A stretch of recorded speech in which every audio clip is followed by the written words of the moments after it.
ये कार्यक्रम सत्य घटनाओं से प्रेरित है। जिनके साथ ये घटनाएं घटी उसकी वास्तविकता उन्हीं तक सीमित है। भूत प्रेतों और असामान्य विषयों के होने पर चैनल कोई दावा नहीं करता और न ही प्रोत्साहन करता है।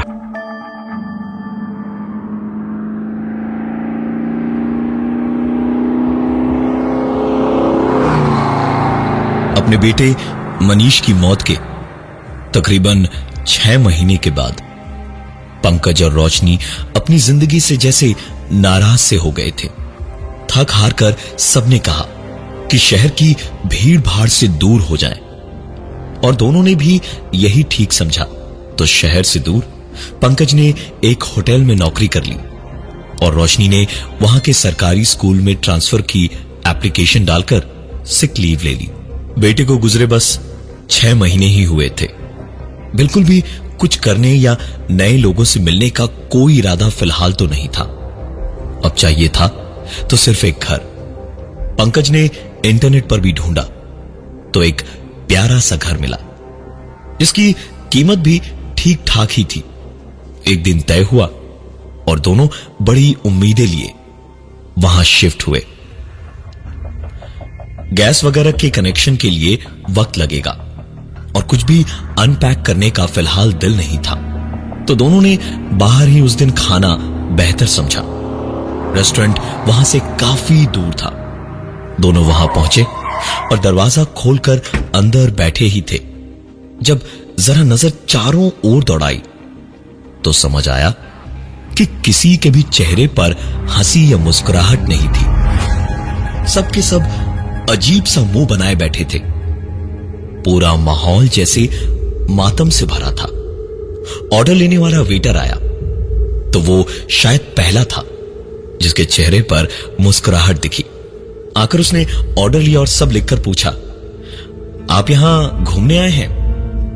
पंकज ने बताया कि नहीं, वो यहां नए शिफ्ट हुए हैं और पहाड़ी की मोड़ वाले मकान में ही रहते हैं। पंकज की बात सुनकर उस वेटर के चेहरे की मुस्कुराहट जरा बदल सी गई। पंकज और रोशनी ने ज्यादा ध्यान नहीं दिया। अब यहीं रहना था तो ऐसी छोटी मोटी बातों से परेशान होने का कोई मतलब नहीं था। दोनों खाना खाकर वापस घर को निकले तो वैसा ही एक सन्नाटा गाड़ी के अंदर भी था। गाड़ी घर के साथ में बने हुए गराज में लगाकर पंकज जब तक आता तब तक रोशनी उतरकर दरवाजे का ताला खोलने आगे निकल आई, लेकिन घर की ओर बढ़े इससे पहले ही उसकी नजर पड़ी ऊपर वाले कमरे पर, जहां की बत्ती रोशनी की आंखों के सामने ऑन हुई और फिर ऑफ। रोशनी बिल्कुल वहीं की वहीं बर्फ की सिल्ली की तरह जमकर रह गई। उस कमरे की लाइट दोबारा जली और फिर से बुझ गई। रोशनी ने दरवाजा खोला और तुरंत दौड़ी और ऊपर के कमरे में पहुंची, लेकिन कमरे में पहुंच के अंधेरे में ही देखा तो सब कुछ ठीक था। खिड़की तो बाहर से आती हल्की रोशनी में बंद ही दिख रही थी। रोशनी ने कमरे की लाइट जलाई तो देखा कहानी कुछ और ही थी। खिड़की दरअसल खुली हुई थी। रोशनी ने आगे बढ़ के खिड़की बंद की और पर्दे खींचे, और जब वो पलटी तो एक आवाज उसे साफ साफ सुनाई दी।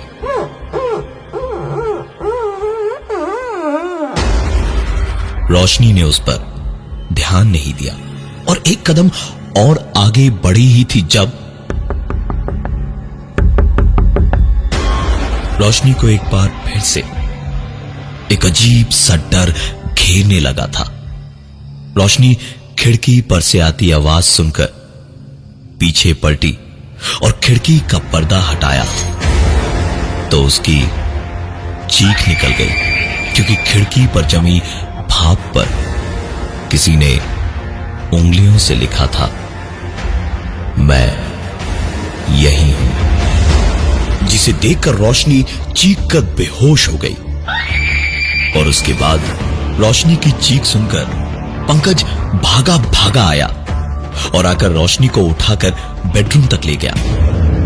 वहां उसे पलंग पर लेटाकर पानी के छींटे मारकर जगाया तो रोशनी ने रोते रोते पूरी बात बताई।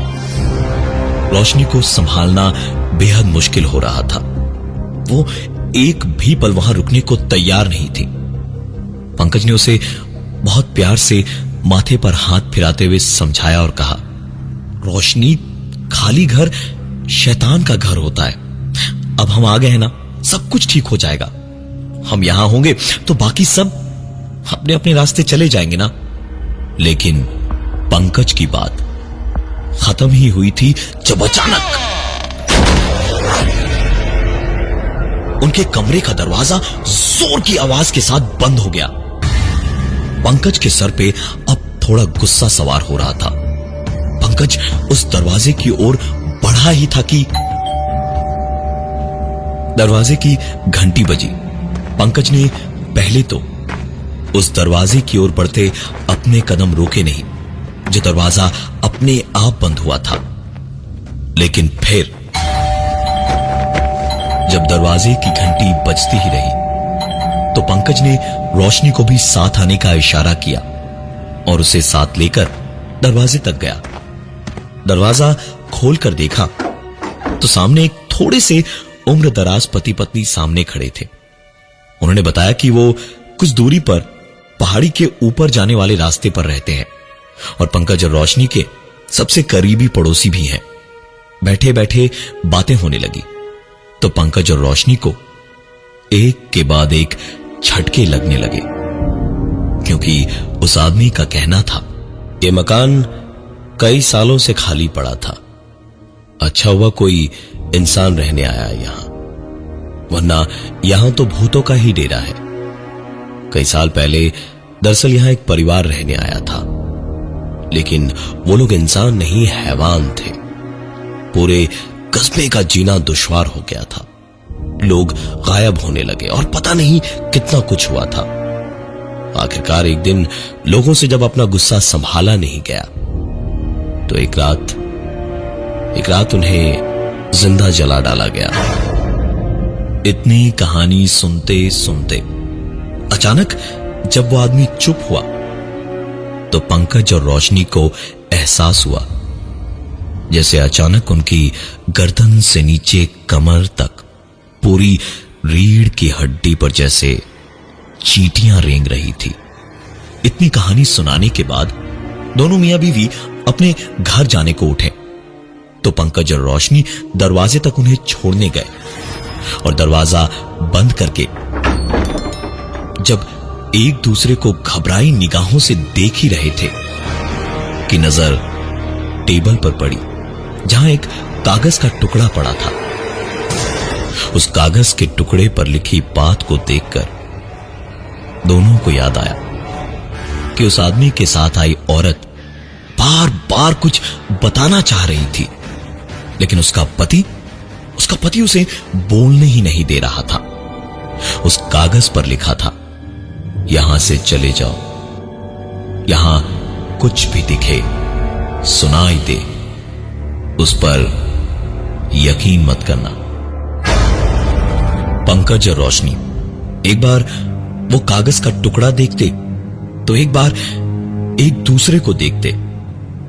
पंकज ने वो कागज का टुकड़ा अपने हाथों में ही पकड़ा हुआ था जब एक साथ कई सारे लोगों के बातें करने की आवाजें आने लगी। पर जब घर में सिर्फ पंकज और रोशनी ही थे तो इतने लोगों की बातें करने की आवाज का आना अब इस घर की कहानी को सुनने के बाद अजीब तो बिल्कुल भी नहीं था, सिर्फ और सिर्फ डरावना था। पंकज और रोशनी के पसीने छूट रहे थे। डर के मारे ठंड उन्हें कुछ ज्यादा लगने लगी थी। पंकज ने रोशनी को वहीं दरवाजे के पास रुकने का इशारा किया और खुद दबे कदमों से जिधर से आवाजें आ रही थी उस तरफ जाने लगा और उस कमरे के दरवाजे को खोलते ही पंकज के घर के अंदर इस कमरे में इस वक्त तकरीबन 8 से 9 लोग थे। और अजीब बात यह थी कि ना कोई हिल रहा था, न बोल रहा था, पर आवाजें लोगों की चहल पहल की आ रही थी। पंकज के कदम वहीं पर जमकर रह गए। पता नहीं उसके दिमाग में क्या आया कि हाथ में पकड़ी उस औरत की छोड़ी हुई पर्ची उसने एकदम से फाड़ने को उठाई और उठाते ही सारी की सारी आवाजें रुक गई। वो सारे के सारे लोग जो कमरे में दिख रहे थे, सब के सब पंकज की ओर पलटकर खड़े हो गए। पंकज की जान सूख कर गले में अटक गई। सब के सब पंकज की ओर आने लगे। कमरे की लाइट अचानक से ऑफ हो गई और पंकज ऐसे फंस गया जैसे जाल में कोई मछली फंसती है। एक पल को तो पंकज वैसे का वैसा खड़ा रहा, लेकिन फिर तुरंत पूरी दीवार पर अंदाजे से इधर उधर हाथ मारकर लाइट का स्विच ढूंढने लगा।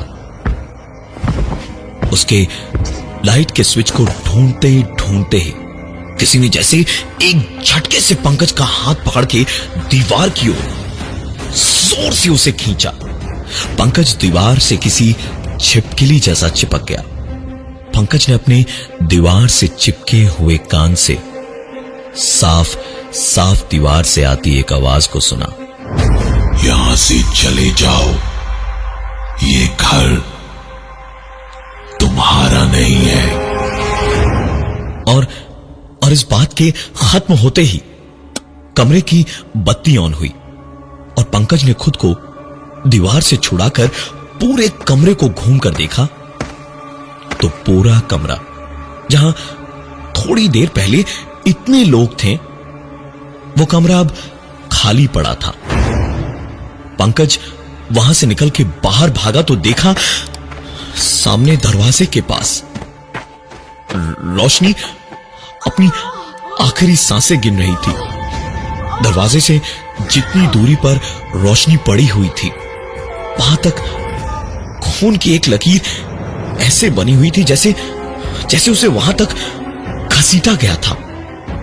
पंकज भागता हुआ आया और रोशनी का सर अपने गोद में रखकर किसी तरह उसे ठीक करने की कोशिश करने लगा। जब रोशनी ने अपने आखिरी अल्फाज कहे, यहाँ जो भी दिखाई दे या सुनाई दे, उस पर यकीन मत करना।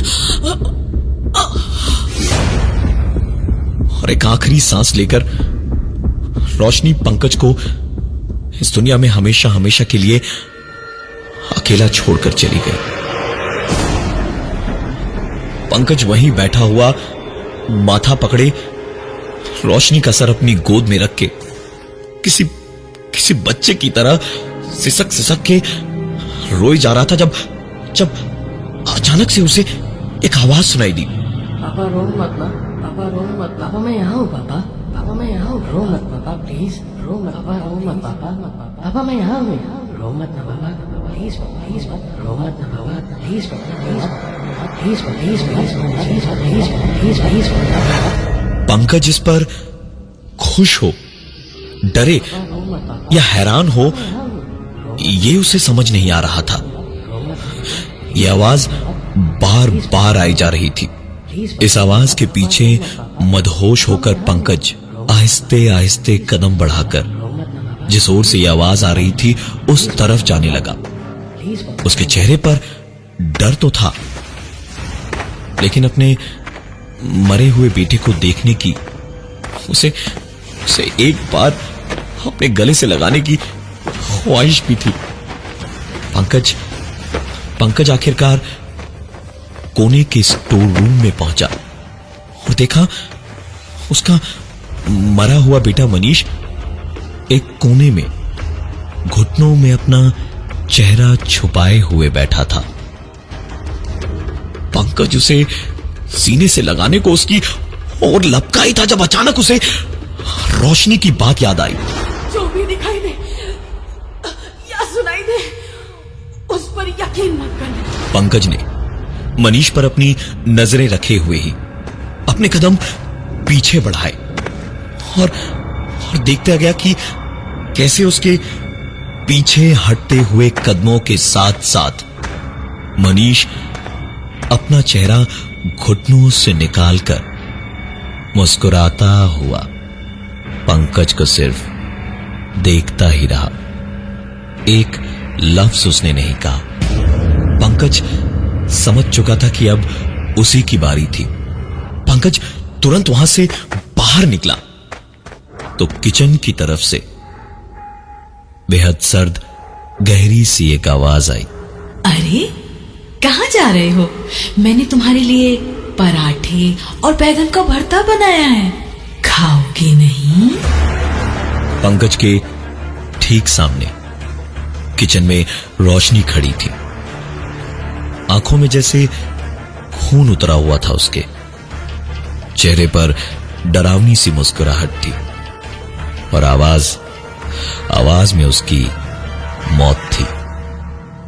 पंकज सीधा भागा दरवाजे की ओर और दरवाजे को खोल पाए इससे पहले ही उसके कदम एक बार फिर से रुक गए, क्योंकि उसके ठीक सामने जमीन पर लेटा हुआ वो खुद पड़ा था और मनीष को अपनी गोद में लिए हुए रो रहा था। पंकज कितने भी डर, खौफ या घबराहट में होता था तो आखिरकार बाप ही मनीष की मौत का पल याद आया तो एक पल को ठिठक के वहीं रुक गया और फिर जिंदगी बचा सकने वाली रोशनी की उससे बात याद आई। जो भी दिखाई दे या सुनाई दे उस पर यकीन मत करना। पंकज तुरंत पलटा पीछे के दरवाजे से भागने को तो उसके पीछे वही सारे लोग पंकज को अपनी ओर आते हुए दिखाई देने लगे। पंकज कभी उन्हें देखता, कभी किचन में खड़े अपनी बीवी रोशनी को, तो कभी पीछे मनीष की लाश को गोद में उठाए हुए खुद को रोते हुए, तो कभी उसके कानों में मनीष की आवाज गूंजती। पंकज खतरे में पड़े किसी कबूतर की तरह अपनी आंखें बंद कर ली और बस जिंदा बच पाए यही सोचने लगा और उसकी दुआ तुरंत ही कबूल हो गई, क्योंकि सवेरा हो चुका था। पंकज ने एक राहत भरी सांस ली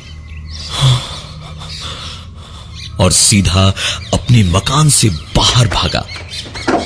लेकिन बाहर कदम रखते ही उसने देखा कि मकान के बाहर नहीं बल्कि वो घर के ही एक दूसरे कमरे में घुसा था और अभी सवेरा नहीं हुआ, बस वही काली अंधेरी रात थी और एक आखिरी बार उसने सुना, यहाँ जो भी दिखाई दे या सुनाई दे उस पर यकीन मत करना। वो सारे के सारे लोग पंकज की ओर अभी भी आ रहे थे और एक कोने में रोशनी और मनीष पंकज को देखकर बस रोए जा रहे थे।